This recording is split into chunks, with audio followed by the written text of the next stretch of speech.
From the Kogut Institute for the Humanities at Brown University, this is The Confluence, Ethnic Studies and the Public Good, a podcast about ethnic studies as an insurgent intellectual movement, site of contestation, and driver of transformation. I'm Shelley Lee, Professor of American Studies at Brown. And I'm Gina Perez, Professor and Chair of Comparative American Studies at Oberlin College. Ethnic Studies is at a crossroads, facing serious challenges about its value and importance, at the same time receiving growing recognition for its role in preparing citizens for our diverse democracy. Through conversations with thinkers and practitioners in and outside of the academy, The Confluence explores how ethnic studies serves a public good, transforming education and our broader world as we grapple with questions of race, migration, identity, and justice. Hi, Gina. I'm so excited to launch our podcast. Hi, Shelley. So am I. Since this is our first episode, let's introduce ourselves. I'm Shelley Lee, Professor of American Studies, History, and the Humanities at Brown. I'm a U.S. historian who writes and teaches about Asian Americans, immigration, and cities, and my most recent work is a forthcoming revised edition of the book A New History of Asian America. And I'm Gina Perez, Professor and Chair of Comparative American Studies at Oberlin College. I'm a culture anthropologist, and my work focuses on Latino studies. And my most recent book is called Sanctuary People, and it focuses on faith-based organizing in Latino communities in Ohio during the Trump years. It is great to be collaborating with you again, Gina, after our 15 years together at Oberlin, where we built an interdisciplinary program and worked on initiatives that drew on our shared interests in the critical examination of race and the role of solidarity in social movements. Those collaborations lead us to this podcast, which is part of a multi-year initiative that I'm directing at Brown's Kogut Institute called The Origins and Afterlives of Ethnic Studies.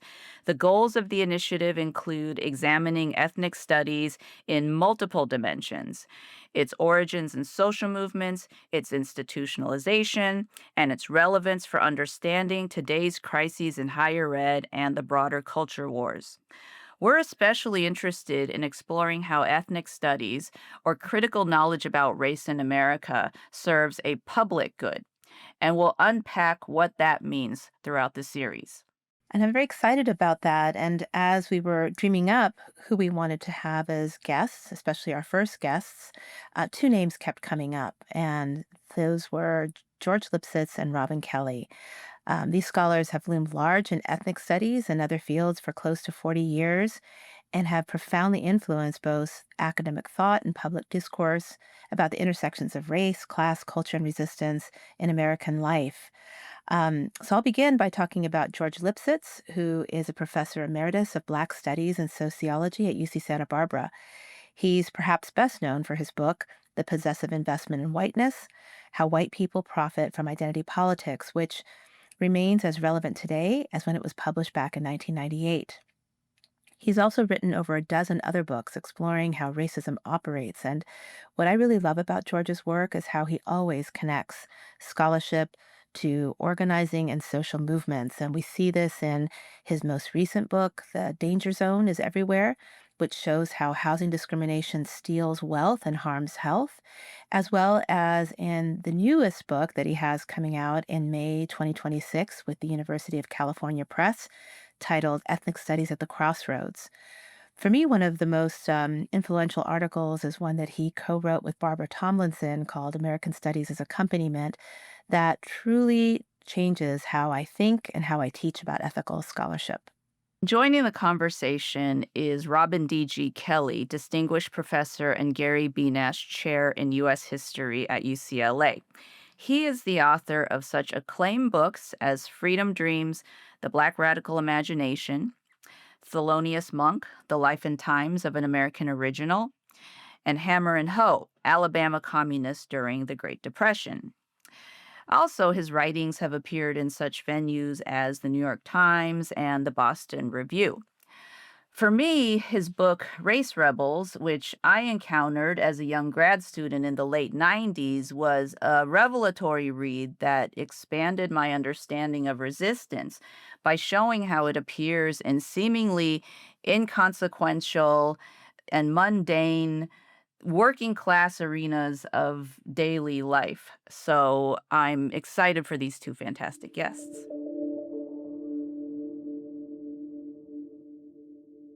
Our guests today are Robin D.G. Kelley, a distinguished professor of history at UCLA, and George Lipsitz, professor emeritus of Black Studies and Sociology at UC Santa Barbara. We're very excited to welcome you both to Confluence. Professors, welcome. Thank you. Thank you.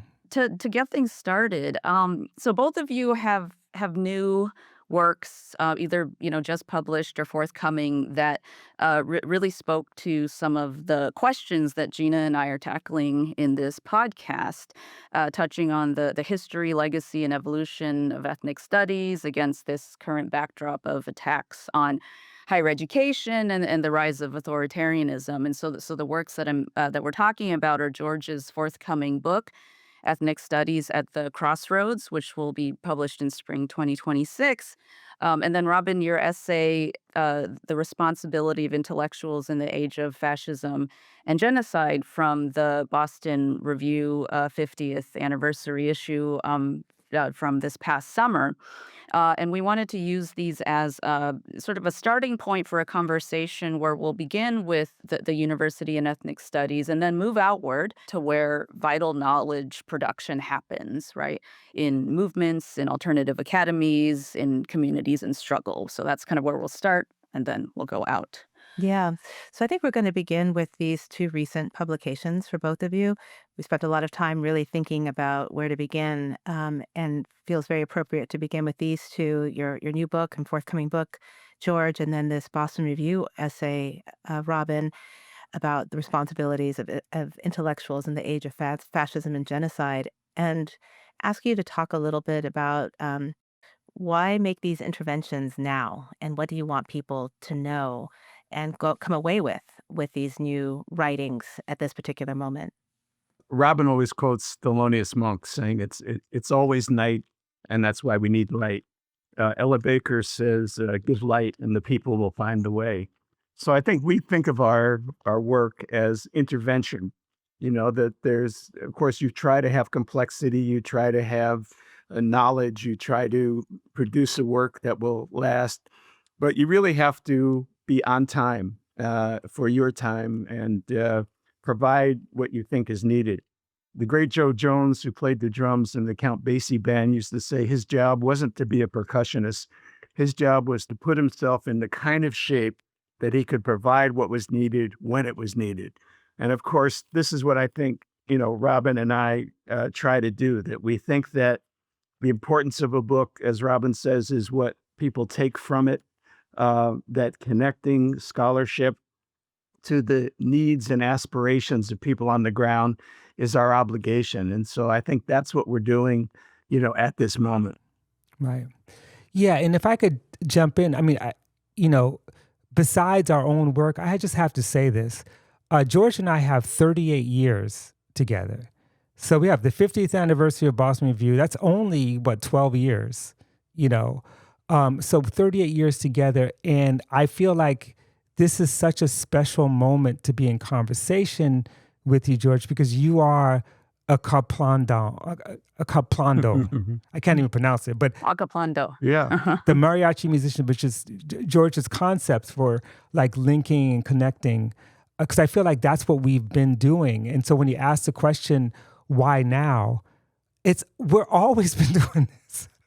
It's always been, ethnic studies and struggle has always been at a crossroads, but you have to kind of attend to, as George was saying, what are the needs, the urgent needs and conditions that we're confronting. And it's amazing how, of course, nothing repeats itself, but there are certain things that kind of rhyme. There's elements of a kind of fascist threat that we both have seen. When I first came in contact with George's work, it was through a mutual friend who has since passed away, George Rawwick, who, when I was at UCLA as a grad student, he said, you need to read this book, Rainbow at Midnight. And it changed everything for me. And that's a book that's also about a crossroads, a moment during the Cold War, in the post-war period, when labor was at the verge of power, significant power in all elements, and faced this kind of rollback, this intense rollback in the name of anti-communism, in the name of all kinds of things. And I think, we're sort of at a point where we have lessons to learn from those moments. But where were those lessons? The lessons that George talked about were lessons that were learned on the shop floor, lessons that were learned in the movie theater, lessons that were learned, in the juke joints or in the concert halls, and in the streets, And so in many ways, the question is, what is it that we have to confront? What are we confronting now? And what are the lessons that we can learn in previous struggles? Mm-hmm, mm-hmm. Yeah, Rainbow at Midnight was also the first. It was the first George Lipsitz book that I read, and it was for 20th century U.S. history for us graduate students, and the fact that I could learn so much about the history of labor in the 1940s through music was it was just so eye opening to me, and and allowed me to kind of imagine like what it means to learn history and do history.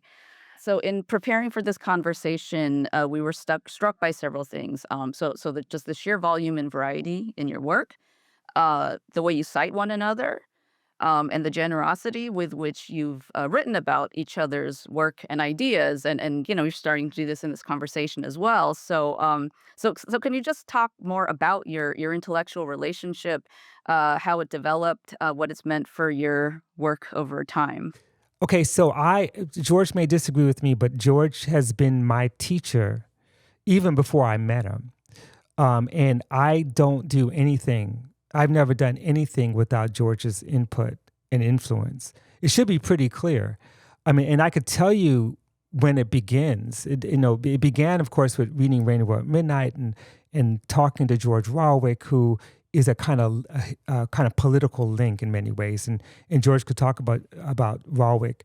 But when I wrote my dissertation, which became the book Hammer and Hoe, I remember sending George the dissertation and also begging him for a syllabus. I was teaching at Emory, my first job, and he was so generous, both with ideas about teaching, but it was when he published the book on Ivy Perry, Life in the Struggle, that gave me permission in Hammer and Hoe to think not just theoretically, but to also think about the relationship between consciousness and struggle. And so there's a chapter in the book which is really about cultures of opposition. That comes straight from George. That chapter was, it wasn't there. It wasn't a dissertation, but it was only there because of my conversations and engagement with George's work.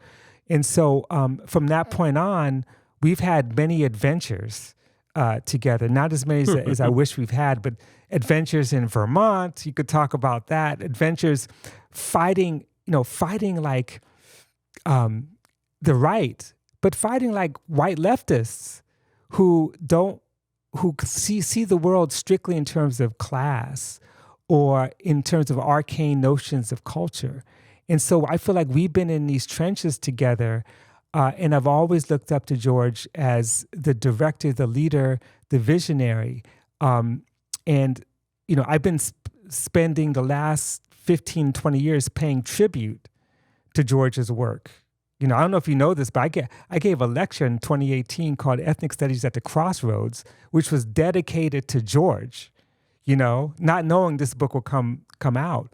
And it was all because the concept of crossroads out of his brilliant book, Dangerous Crossroads, was a transformative text for all of us, And I could go on and on and on, but even when George and I don't see each other for a long time, he's like on my shoulder. Let me jump in here before this gets out of control. And I want to say hear that, about some of the adventures too. So do I. Yeah. Yeah. Well, One or two I stories. think I can help you out.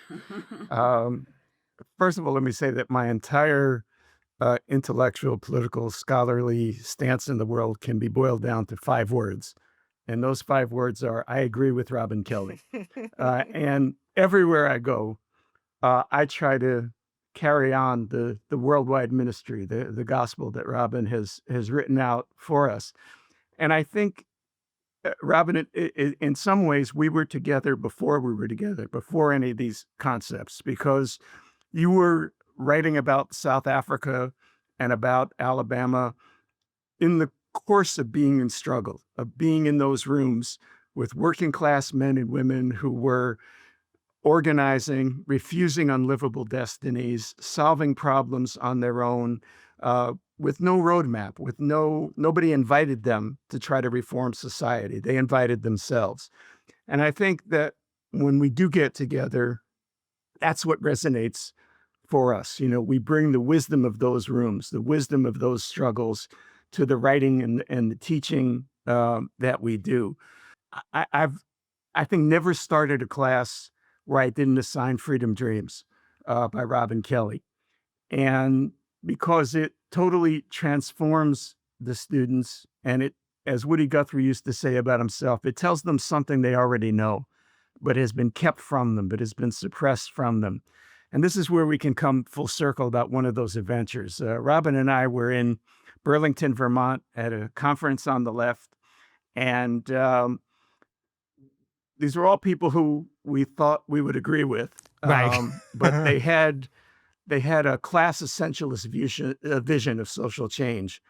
Not only was there no gender and sexuality and race, there was no jubilee, there was no joy, there was no acoplando, there was no connecting. And as Robin says in Freedom Dreams, one of his interventions was when people were saying we need to sit our students down and have them listen to Pete Seeger and Phil Oakes. And, we have no objection to listening to Pete Seeger and Phil Oakes. But Robin said, I want that. I want social change, but I want Bootsy too, Bootsy Collins, Bootsy's Rubber Band.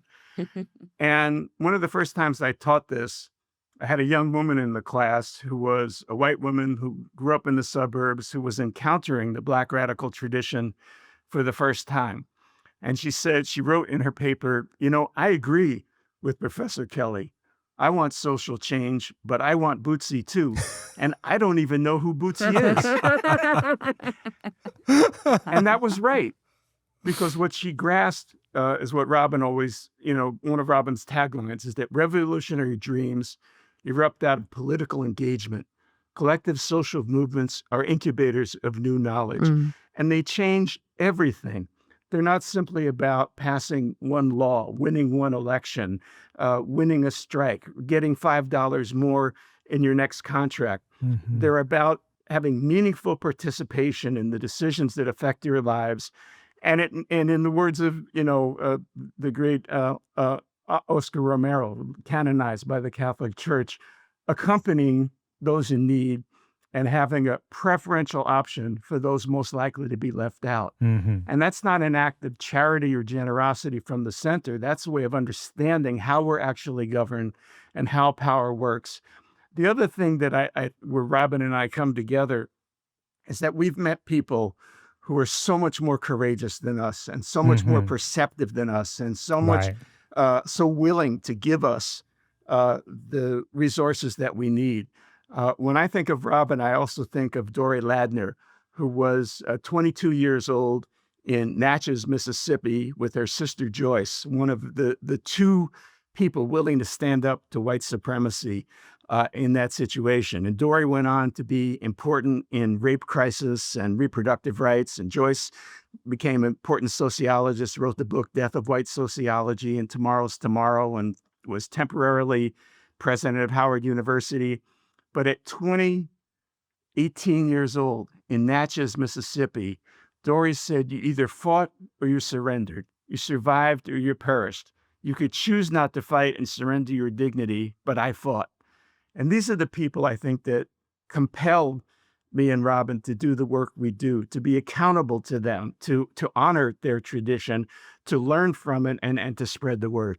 That is so right. And, in terms of George's legacy, when you think about it, he comes from Paterson, New Jersey, ends up in St. Louis at the beginning of like a revolution and is right there, recognizing that the movement is not necessarily at WashU, though lots happening there, but it's outside, it's in the community, North St. Louis, places like that. And so, one of the points that I think he makes it beautifully in Ethnic Studies at the Crossroads, is that the source of ethnic studies is the streets, is the community. That's where it comes from. In other words, there are generations of young people who think, okay, I'm going to get this degree and bring my knowledge to the people. When it's actually the other way around. It's that not only that knowledge produced out of struggle in communities, aggrieved communities that are facing, death, right, on an everyday basis, but they also sacrifice to get us there inside the university because of the value of education. And so, once the pole shifts, once the university or people inside the university, whether it's ethnic studies or whatever, think that they are the center of the universe, that's when they die intellectually and politically, So I really appreciate the fact when Katrina, George was there.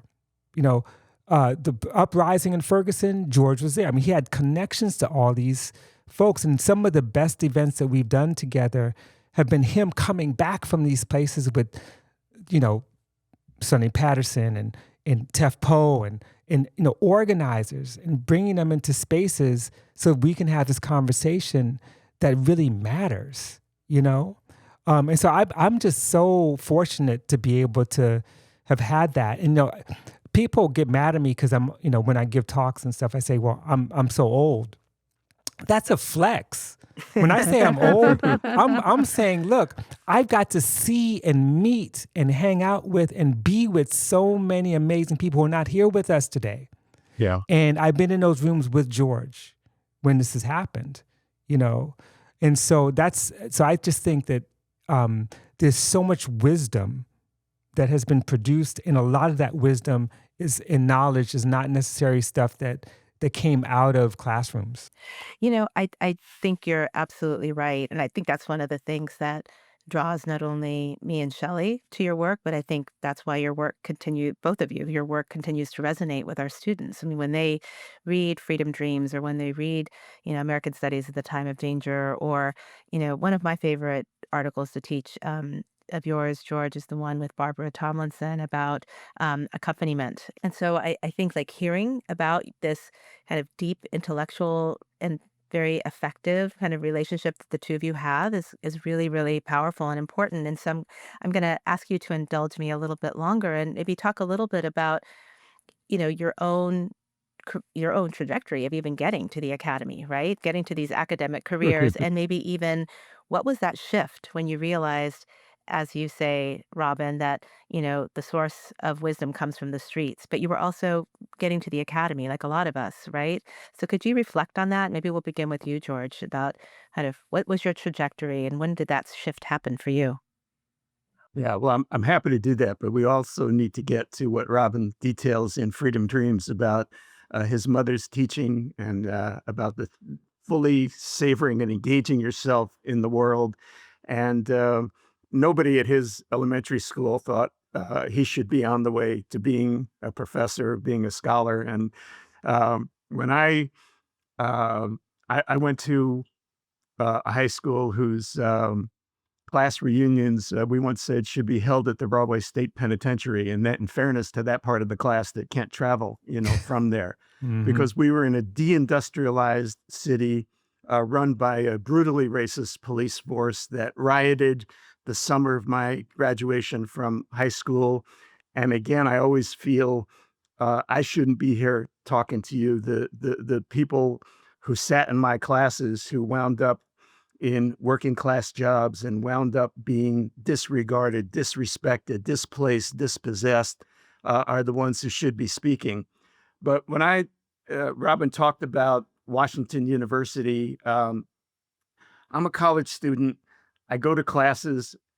And what I was taught was that America had solved its major problems, that American society was ruled by a consensus, that in fact there was so much affluence, the only problem really to be settled was how do we deal with all the leisure time we're going to have because automation will take care of our jobs. And I'd go to those classes in the morning and in the afternoon with Pearlie Evans and Percy Green and Ivory Perry, the Core Youth Center at Spring and Cottage in North St. Louis. We'd go door to door and we'd see people living in houses with dirt floors, with slumlords who wouldn't fix the heating or the water, women who had to stay up all night with a gun so that rats wouldn't eat their children. And it discredited academic knowledge for me a little too much. You know, I wish I had seen how much more there was to be gained in there. But the day I graduated from college, I thought the good thing about this is I'm never going to have to spend another minute in a college classroom again. Well, I spent 47 out of the next 52 years in college classrooms. I didn't expect that to happen. But my path was that I immersed myself in the anti-war movement, the Black freedom movement, a coalition against lead poisoning, and most importantly, an oppositional caucus in Local 688 in the Teamsters Union. And we got smashed. It's not only that our movement was defeated, people's lives were ruined. And I expected the companies to be against us. I expected the police red squad to be against us, but I didn't expect the union to be against us. And it was. And I thought, if I do nothing else, I want to figure out how did the union, which started out carrying the freedom dreams of working people, wind up being a bureaucratic disciplinary institution? And so I took night classes at the University of Missouri, St. Louis, and wrote about what the workers told me. They said it wasn't always this way. You know, back in the 40s, we had a different kind of union here. And that was my master's thesis, my dissertation, my first book, Rainbow at Midnight. But it came from workers explaining to me the difference between the situation they were in 1973 and what they had learned in the 1930s and 40s. And I never thought I had to stay in the university, you know, and I think I've always been half in and half out and a little uncomfortable in each place, you know, never totally part of the university, never totally part of social movements. But I think that back and forth saved me. It gave me a conversation that enabled me to see that the university couldn't make me good by liking me. It couldn't make me bad by not liking me. That as long as I've slipped a piece of paper to Ivory Perry, to Johnny Otis, to Stan Weir, to Nobuko Miyamoto, and they said, yes, this is what our reality was. Nothing that happened in the university could bother me that much. And similarly, when I saw people who were crushed as part of social movements, I recognized they were doing something much greater than they knew. And I tried to alert them to their connections to a wider world. When I worked with Asian immigrant women advocates in Oakland, our main connection was that we saw these immigrant, limited English-speaking women workers developing Ella Baker politics. And that's what they called it. They called it Ella Baker politics, the finding the long-term capacity for leadership among ordinary working people. And so that, you know, that's the pathway. And it's in the university, but not of it. It's in the social movements, but not reducible to them.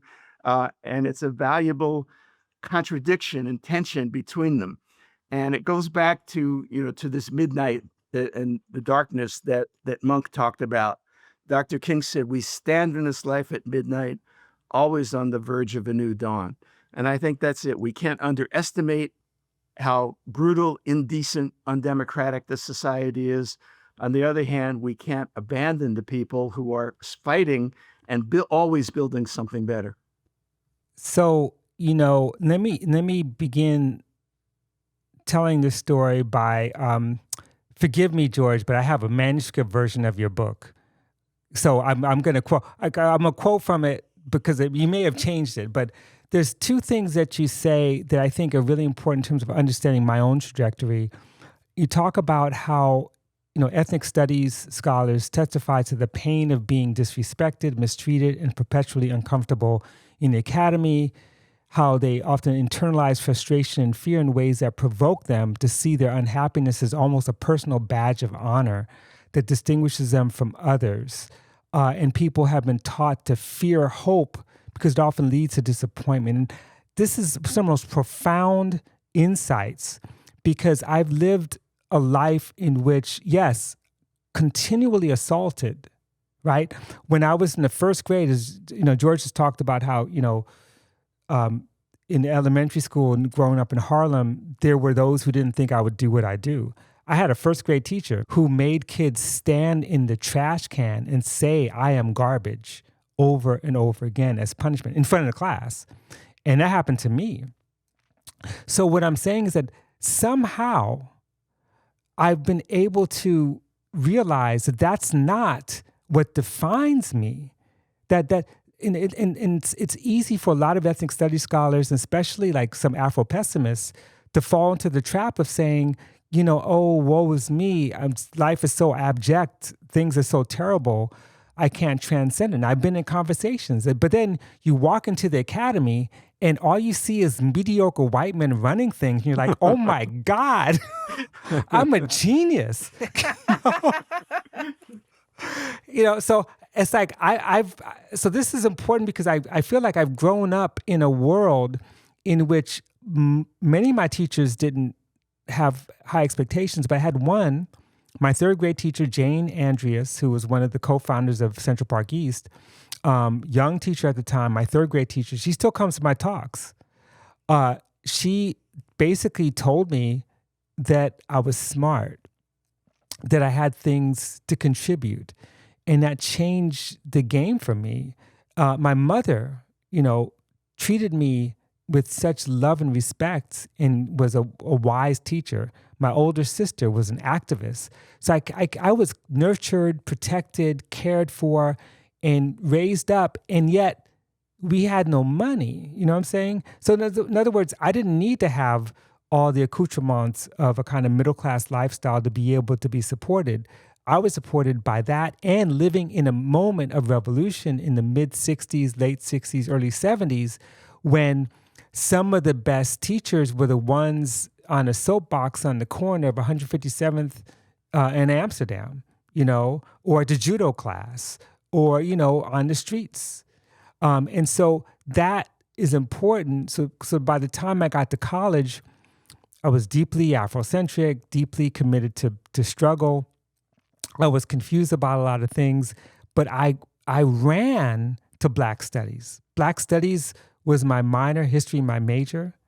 And Black Studies, for all of its limitations, and Maulana Karinga was my professor, by the way, for all of its limitations, taught me that, we're not at the university just to get a degree. It's not about success. It's about what do we do for the community? What's our obligation? People died to get us there. And what are we going to give to this community in struggle? That doesn't mean we have to all agree on what that means, but the obligation was there. So by the time I get to, I'm in college, I become a communist, very proud of that. Reading Walter Rodney and C.L.R. James and Angela Davis. I get to graduate school and I decide I'm going to write my dissertation at the time on the Communist Party in South Africa in the U.S. South. And the South Africa part was out because this is like 1985. And of course, I wasn't going to get into the country.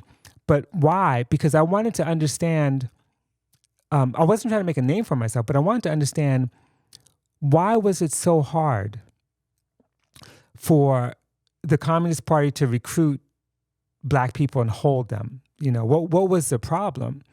And it was, certainly learning from George and then learning from a colleague of his, Cedric Robinson, who ended up on my dissertation committee, who said, you're asking the wrong question. It's not about what the Communist Party failed to do. It's what did Black people bring to the movement, even if it was ignored, even if it wasn't really embraced. What did they bring? What in the culture, right, did they draw from to develop what he was identifying as a Black radical tradition? And of course, not knowing it at the time. So the last thing is to say that what I learned in writing that book, and by the way, a dissertation that everyone except for Cedric Robinson said, won't make a book. I remember running to someone on campus saying, dissertations have to be more than 60 pages, And because there's nothing about the Communist Party in Alabama that's, that you could write. And I'm like, really? And I turned in 695 pages, which is bigger than the book itself. So my point is that I didn't choose a topic based on its commercial sort of success, or I wasn't trying to become the next X. I was trying to answer a political question as we were trying to organize the Jackson campaign in '84, as we were involved in the anti-apartheid movement, as we were trying to build something. Everything that I wrote was about movement building. And so to be able to learn from Cedric Robinson, to discover George Lipsitz, to sit and have breakfast 3 times a week with George Rawwick, right? That was like a dream. And he was the one that got me thinking about what he calls working class self-activity. That was a concept that he introduced to me. So, and none of those things happen inside a classroom. None of them. Do you feel like you were an outlier in that regard, like not trying to kind of do the next big thing? Oh yeah, I was a total outlier. I mean, to the point where I became something of a legend. And let me explain what I mean. So I went to UCLA to study African history. That was my field. I couldn't get into South Africa, and I was a little bit overzealous, and I was very young because I finished my BA in 3 years. I was like barely 21 years old. All these people lived their life, and I'm like in a graduate seminar and doing things like saying, I'll do 3 assignments. and it's like working on a shop floor in the days of Taylorism and like, no, I'm working really fast. Like, shut up, stop, But the one thing that I did do was I had a very racist U.S. history professor on my committee. I won't mention his name, but people could figure out who it is. And I petitioned to take the U.S. history graduate exam, having only taken 1 U.S. history course, right? And I passed it. And 3 people failed. And they changed the rule. The Robin Kelley rule is that you cannot petition to go into another field. Wow. Right? If you haven't taken the requisite courses. Now, why did I pass it? I passed it because I was reading everything I could find. But I also passed it because in African history, I got a better foundation, methodological foundation, than what the U.S. historians were getting. They're trying to be Richard Hofstadter, and I'm like reading Walter Rodney, right? So I got a better education, you see. So that's how it began for me, and I never left that because the people who gave to me, I try to give back, to this minute. Right. So we can shift a bit to actually return to to a topic that's come up, which is ethnic studies, university and social movements, but specifically the origins and history of it in the university. In my teaching, when I teach Asian American history, the survey, when we get to the late 1960s, early 70s, the Asian American movement and campus activism at San Francisco State and UC Berkeley, and the establishment of the College of Ethnic Studies, it's always this very electric, exciting moment for the students, right? It's college students get to study other college students who look like them, who demanded and achieved change, and that they did so in this coalition with Black, Latino, Native American students. It's a very powerful history for them. Uh, this history can get romanticized and simplified, and you know critical pieces of it can also go missing or unappreciated, right? So, I mean, there's so many other critical parts of the story, like the fact that there were relationships built between college students, activists, and organizers outside of the university that became a base for a broader transformation and understanding of the interconnectedness of struggles. Um, so, wondered from you, George and Robin, what well, I guess we'll start with George because you wrote the book. What is important for people to know about this history, to understand ethnic studies and related topics to it, right? Whether we're talking about activism and social movements, knowledge making, institutionalization.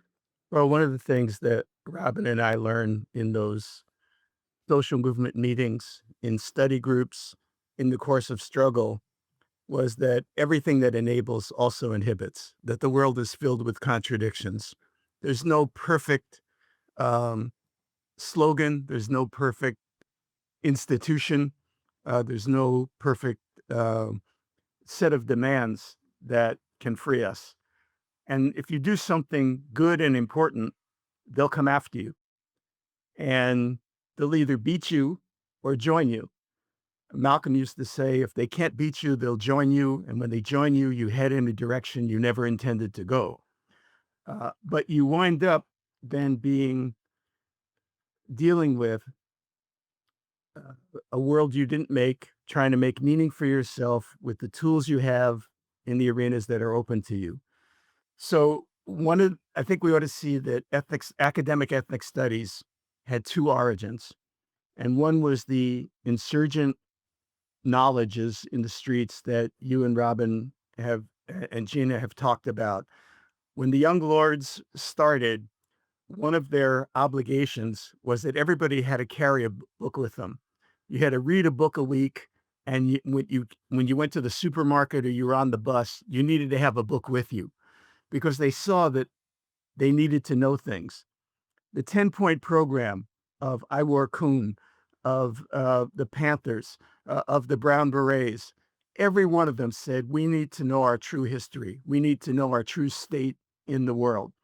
And people, of course, were already getting that in Sunday school, in Danza Azteca, in stories told within families, discussions when you opened up the photo album and you saw where your grandparents came from. That knowledge was already going on. And it was a great victory to bring it to the academy, to have institutions, to have departments, to have courses, to have programs. They've done an enormous amount. They're one of the few places in American society where you're able to talk about how difference gets turned into domination. One of the few places in American society where many different ways of knowing, not just the established and dominant ways of knowing, are honored. One scholar said, the only reason why I teach is to be less alone in this knowing and this wanting to know. So it's not just about race and social justice. It's also about people as developmental beings understanding who they can be and what they need to know to function in the world and what their obligations are to other people. That was one current. But once you succeed, there's also a way in which people say, well, how can we smooth off the rough edges? How can we incorporate this? How can we recognize difference but not domination? And there was a huge effort by philanthropic foundations, by universities, by government appointees to say, well, okay, uh, we'll put a few dark faces in high places. We'll let you discuss difference as long as you don't talk about domination. And we'll cultivate a comprador elite of leaders from aggrieved communities. We'll tell them that they're exceptional, and honoring their exceptionality covers over the disposability of the communities from which they come. And it's a kind of, we'd say it's a Faustian bargain, but it's much worse than that. Uh, but on the other hand, you'd be silly to walk away from institutions where important work can be done. You just have to recognize their limits. This has happened to every oppositional social group. The abolition movement wound up producing Jim Crow segregation and sharecropping. The labor movement of the 1930s wound up producing a bureaucratized labor management system which took power away from the shop floor. The civil rights movement produced a group of bureaucrats and authoritarians who spoke for but not from aggrieved communities. And it's not that they didn't do some good, because people were changed by those movements and demanded more and they won incremental gains. But no bureaucracy reforms itself. No dominant group challenges its fundamental reason for being. And so the heyday of ethnic studies was that it was a place to which people flocked when the labor movement and the civil rights movement could no longer provide those opportunities. And it may be now that the people in power don't want to keep that bargain. They may not see it as useful to present a multicultural veneer. Of course, it was always tokenist. It was always symbolic. It mattered, and it still matters. But they may decide it costs them more than it's worth, and that means the energy will go somewhere else.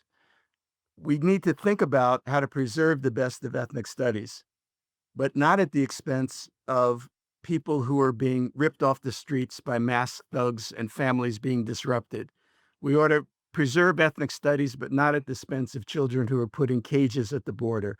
We ought to preserve ethnic studies, but not by sacrificing the trans people who are being vilified and demonized and denied decent care.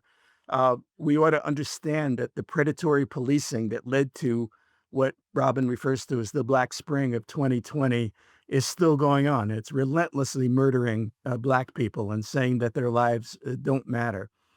We have to understand that the hate crimes, the 5 Asian women murdered in Atlanta by a fundamentalist who found their presence intolerable, that he stands for a much broader anti-Asian hatred, and we need to be willing to stand up against that.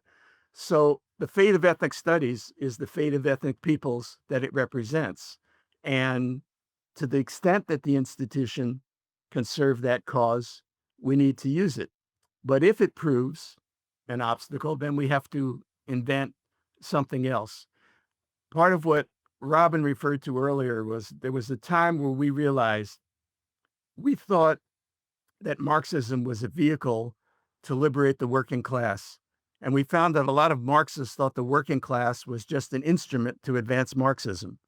And I think there's similar things that happen with ethnic studies, that if it's there to advance the liberation of people, then we have to support it. But if it becomes an obstacle, we have to find something else. So you say this beautifully. And then I want to hear from you about this, Robin, because I think that what gives me hope in this moment of darkness is precisely because students still feel that way. Our students in ethnic studies truly, truly believe that what we're learning in the classroom is a way of combating what they're seeing in their communities in Chicago, in LA, in Houston, in Portland. And I think that they're trying to hold our institutions accountable and to try to organize in such a way to be effective, to make our universities and our spaces responsive and to do that work. So what are the lessons from all of these different paths that you both have referred to that young students today on campuses who are committed to seeing what the work that they do and the work on the streets is inextricably linked? What lessons can you offer them about from the past? Yeah, and I would add to that Palestine, Sudan, Haiti, Congo.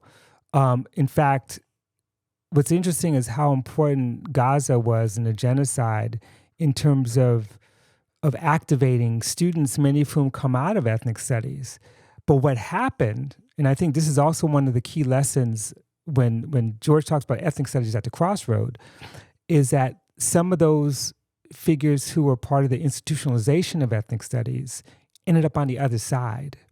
And this is not the first time students in ethnic studies have been up against faculty and administrators, some of whom come out of ethnic studies, really high level administrators.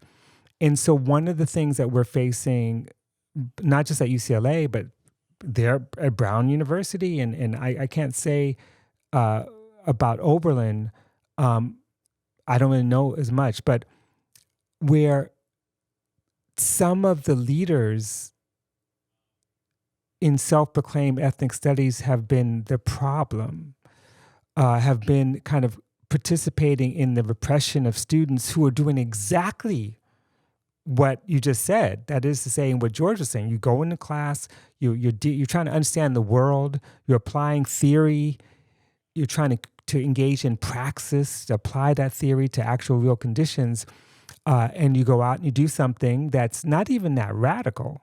You have an encampment, you might have a strike, and you get suspended from school.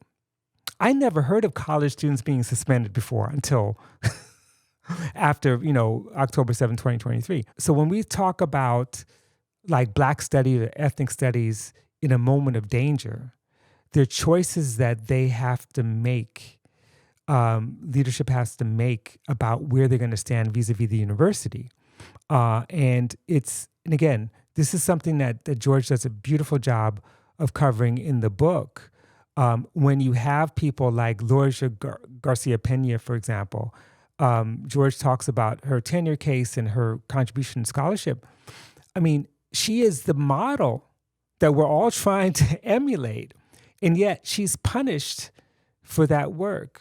Of course, just like the case of genocide, there will come a time when every administrator and every colleague who voted against her tenure is going to say, like, yes, I was there. Yes, I defended her. Yes, I was, of course, I would, she's our hero. They're going to write great reviews of her, and yet have to pay this price. So I do think ethnic studies is constantly having to kind of remake itself, revitalize itself in relationship to its institutional foundations. That's not to say that we shouldn't be in the university. That's not to say that. It's not even to say that there's not benefits to be permanent, to have tenure track positions and things like that. But, it's like, I'm reading Jeff Chang's amazing book on Bruce Lee. And it's a beautiful book. And Bruce Lee's this whole thing about, you've got to constantly change. You've got to constantly sort of respond to the moment you're in and not get stuck in old ways. And that's the beautiful thing about ethnic studies. I mean, I like the fact that you mentioned in the lead up to the question you asked George, how easy it is to romanticize that moment in 1967 or 68, 69. Forgetting like how much work was involved and what solidarity entailed, how hard that is. And because we think it's natural, there's a whole young group of young people that think, well, of course we're supposed to have solidarity because look, we're the same, but we're not the same. And solidarity is hard work. And solidarity sometimes means people who look like you are not on your side, And that's the beauty. That's what ethnic studies tries to teach us, if we're willing to really engage. And that was like the vision of ethnic studies at its origins, that it was about something much bigger than the university. And I think when it has, taken this course where for some, ethnic studies is only significant insofar as it's an academic unit that employs people, that gives people jobs, that it has, kind of safety within the university, and that's what matters most about it, then something's been lost. What I appreciate what you were saying, Robin, right now is about how solidarity work is hard, and how looking back at the 1960s, for our students, you can kind of smooth over how hard that was. And so, in one of my classes, it's a class called Sanctuary and Solidarity. I've had students read a lot of text, but we just watched the first Rainbow Coalition, and for them to kind of observe like those conversations between the young patriots and Fred Hampton and the Black Panthers and Cha-Cha Jimenez and the Young Lords in Chicago. And that's eye-opening. And I think it's a real model because I think students, especially around the encampment, there was a lot of internal struggle and a lot of internal contestation. And I think for some students, they're trying to figure out, like, how do we do the hard work of solidarity? And again, I think that there are ways that we can direct their attention. And I think going back to your point, George, about Oscar Romero and then a deep tradition in Latin American liberation theology and a focus on accompaniment. That's not easy, when you're accompanying people in the face of brutal US backed, wars in Central America and, at the point of risking your life. And I think that the corollary today is you have students who are taking some pretty brave positions and risking, scholarships, risking being able to remain in college, facing the power of the state as well as the university in really brutal ways. And so, which kind of brings me back to your recent essay, Robin, about you keep on drawing our attention to the 1930s. And you also mentioned this too, George, but I'm really wondering if you could talk a little bit more about what is it about the 1930s, maybe more so than the McCarthyism and the post-war era, that can be a revealing framework for our students as they're thinking about what we're all up against right now. Right, right. There's so many things. Um, and also just to acknowledge that George does a beautiful thing about the 30s in terms of both the origins of American studies, but also ethnic studies, in terms of the struggles that came out. But what I was interested in was something I learned certainly from reading Cedric Robinson, and that is the Black radical tradition of anti-fascism. A reminder that fascism doesn't begin in the 30s. In Europe, it begins in the 20s or early 20s. In the United States, it begins really with the reaction to Reconstruction, and Du Bois makes this pretty clear. But in the 30s, it was a time of possibility at the lowest point economically. The Great Depression, the global depression. That was a moment in which, even given the attacks on labor, there's a resurgence of socialists, communists, and labor struggles. And they were able to, through struggle, not through charity, convince the U.S. state, the federal government, to pass legislation and create institutions that actually protect workers. But that same state had certain fascist elements. I had I wouldn't say a debate, but a conversation with Vivian Gornick, the great writer, at one of our events. And she was saying how, you all are just so alarmist about fascism in the United States. It's never going to happen. It's just never going to happen. So, and look, in the 30s, every place went fascist, but we had the New Deal. And I'm like, well, fascism is not something that is always universal. It is differential in terms of who's impacted. People in Italy and Germany lived very good lives and didn't have to experience those who were thrown in camps or denied basic needs or just killed and obliterated. And so the same Roosevelt administration is the same one that interned Japanese. If that's not fascism, it's the New Deal state. The New Deal state created the Civilian Conservation Corps and work camps, to get so-called able-bodied men to work.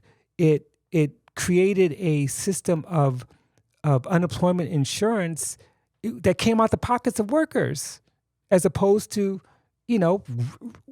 taxing the rich and providing unemployment insurance that way. So my point is that the 30s was this moment of possibility, And so many Black intellectuals and activists kind of committed class suicide, as it were, and decided to choose anti-fascism as their raison d'etre. And it shaped the scholarship, it shaped the thinking.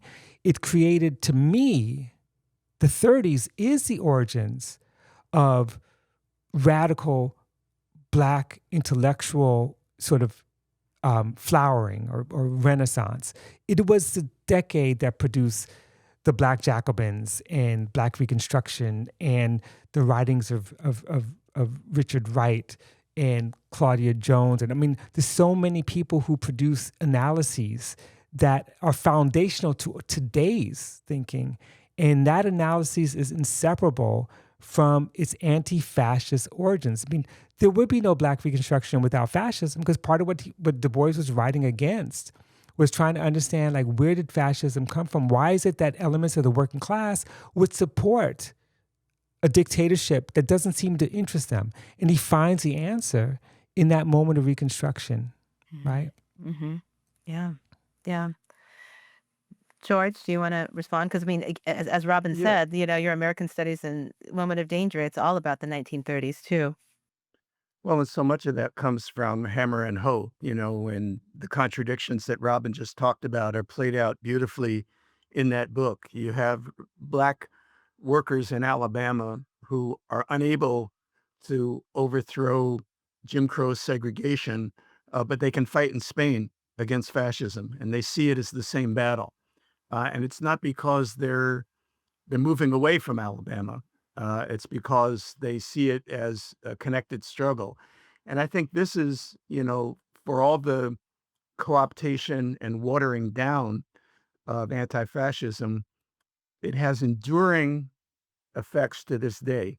Michael Denning says that the age of the CIO produced the laboring of American culture, the honoring of ethnic difference, the honoring of working people, and anti-elitism that even the elitists now have to pretend that they agree with because it's so deep in American culture. I always point people toward the 1934 waterfront strike in San Francisco. The workers really didn't win that strike, but the day when it ended, they produced the low man out system. They ended the shape up where workers had to congregate and bribe the boss and beg to work. And they created a job sharing system that they ran for 25 years. And it was so effective that, in fact, it couldn't be defeated except by automation, that the government and the unions had to come in from the outside and destroy the infrastructure that made the low man out system possible. And I think this is whatever happens to ethnic studies as an institution, there's a similar thing, that there's an expectation that people have, that people are different kinds of people. And in some ways, Gina, I think it's like what you outlined for us in Sanctuary People, that you may not be able to provide sanctuary for this or that individual, but you can commit yourself to being a sanctuary person, to being somebody who um, doesn't knuckle under, who doesn't kowtow, who doesn't give in. And that has ramifications not only for immigrants, but for every element and every aspect of your life. Hmm. Yeah. I mean, I just wanted to comment on the, focus on the 1930s, because I mean, I thought it was also a meaningful shift in frame because it moves our focus from repression to fighting against fascism, and I understand why the comparisons to McCarthyism are so prevalent and interesting to folks, but it does draw our attention to certain types of history. Yeah. A final question.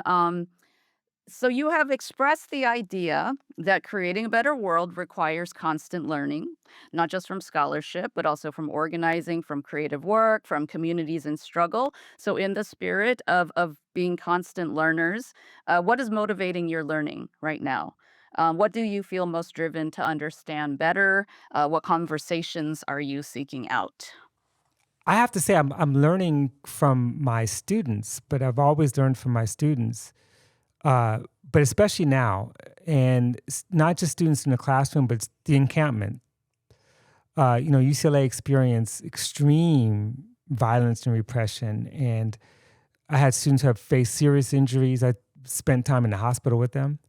But they are teaching me not just courage and perseverance, but a depth of analysis. Like they're saying, they're asking questions that we take for granted. Like, why is it that liberalism is so bankrupt? you know?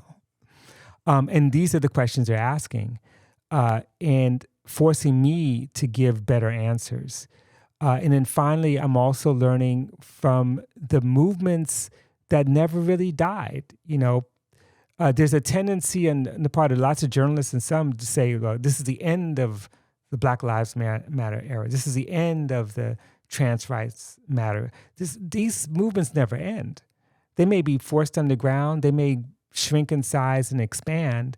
But, George knows, and he's taught me this, size doesn't always matter, when it comes to movements. Sometimes it's like determination, the depth of knowledge, the analysis that continues to exist and flow, right?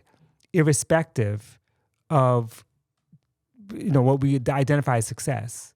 And so those movements, even the ones that are considered to be disappeared or failures, I keep learning from because I keep becoming connected to them. That's a wonderful way of phrasing it. Bobby Blue Bland, the blues singer, says it's an up and down world. You might be up today and down tomorrow. For a lot of people, being down is a shock. It comes as a surprise to them. They want to go back to what was normal. At a moment like this, the people who've known that normal was the problem all along have a special ability to perceive what needs to be done. As the great Sonny Patterson says, we know this place. We've been here before. And I think that I see so many people for whom the current terror only disqualifies dominant knowledge and dominant power. It basically discredits them rather than emphasize them. That's why they have to use the state. That's why they have to be brutal, because they're no longer seen as legitimate. And that's something that we can build off of. Nobody can do everything. Everybody can do something. Many people are standing up, and we're blessed to be among them. Amen. Thank you so much. This is amazing. Thank you so very much. Right. Thank you. Yep. Amen. So on that note, this was great. I just want to thank Robin Kelley and George Lipsitz for taking the time to talk to us, and for all the work that you've done and are doing and will continue to do. It was an honor. Same here. Yeah, definitely an honor. All right, well, that concludes our first episode of The Confluence, Ethnic Studies and the Public Good. We're grateful to George Lipsitz and Robin D.G. Kelley for joining us. We also want to thank others who have been really critical in launching this podcast. First, we have to thank the COGIT's communications manager, Gregory Kimbrell, who has worked with and prepared us at every step and has done so much behind the scenes.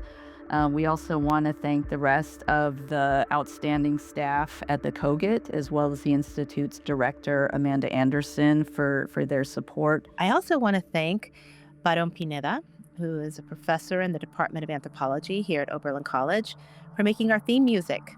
I love how he captured the sound of water, to capture the ethos of the confluence of something that's dynamic and that's movement and that's life-giving, and that reflects what we're trying to do in this podcast. So deep thanks to Barón for doing this work too. Yeah, thanks to Barón. So George and Robin were dropping quotes, titles, and authors like crazy. So please do check out the podcast website, which contains notes and links to some of that information and the titles that they were referring to. So as we end, Gina, I wondered if you had any parting thoughts or reflections. For me, I think I'm left really thinking about and appreciating the mantra that Robin discusses in his piece, Black Study, Black Struggle, in the Boston Review, and that'll be in the notes. And the mantra is love, study, struggle. Yeah. He said he keeps those words taped in his desk, Yeah. and I found it to be so simple yet profound, and and a way for all of us to check ourselves, right? Because it kind of reminds us to ask, are we doing work that's grounded in love? Yeah. Whether our community or a greater humanity, are we studying seriously and thinking deeply? And are these efforts contributing to creating a better, fairer, more just world? And are we resisting stagnation? So I just really appreciated the opportunity to benefit from those insights because for me it was quite profound. Yeah, absolutely. I couldn't agree more. And along those lines, I want to share a quotation that comes from George's recent book that's forthcoming about ethnic studies at the crossroads.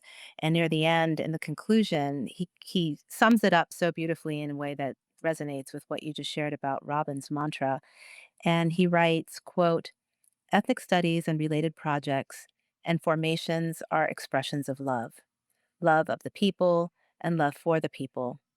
There is no way to gauge accurately its prospects for longevity, but whatever comes or goes, our love is here to stay, unquote. So this just captures both their love of popular music, but also what animates and guides their work. And also, it was so beautiful to see how they talked about their own relationship, their intellectual and personal relationship. And if that's not love, I don't know what is. That was really beautiful. Hmm. It was, and I think those are perfect words to end on. So thank you for listening to the first episode of the Confluence, and thank you to you, Gina, for being a part of this. We look forward to bringing you another conversation soon.